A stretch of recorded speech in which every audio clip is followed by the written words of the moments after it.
The final section in our analog synthesizer is the modulation section, and this includes the LFO, and that stands for Low Frequency Oscillator. Now these are the same thing as the oscillators we looked at earlier. They're just so low in frequency our human ears can't hear them. Now we can modulate different things with an LFO.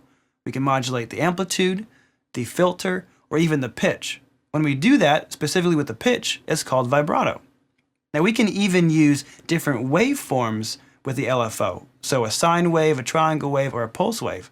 And these make very interesting sounds and modulations.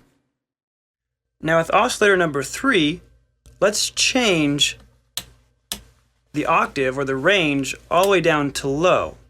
Now this turns oscillator number 3 into an LFO, and we can see the frequency right here with the LED. We can also modulate it with the frequency knob.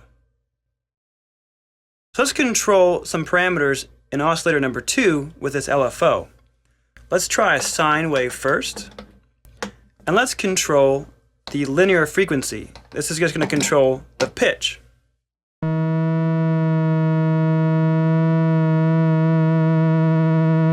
So we can get some vibrato. Next, let's control the pulse width. Remember that gives us some timbre changes. So we want that LFO to automatically move the pulse width.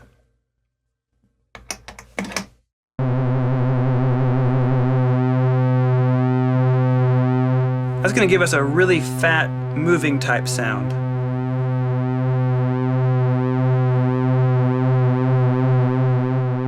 Now we can also use different waveforms to control the pulse width or the pitch. So here's what a saw wave sounds like.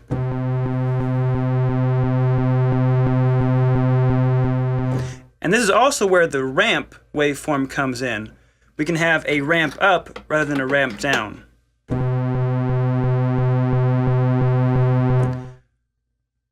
Now it's also control the frequency of the cutoff filter.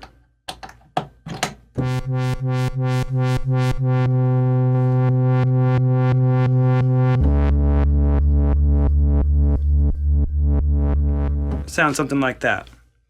This is also where hard sync comes into play. Let's say we want this LFO to start over again, start at the very beginning of its waveform whenever we press a key.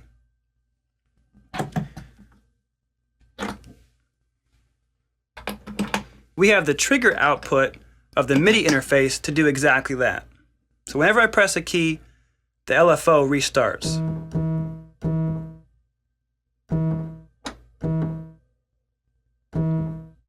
And that's really helpful whenever you do some motion, specifically the saw wave and the pulse wave. It helps keep everything in time.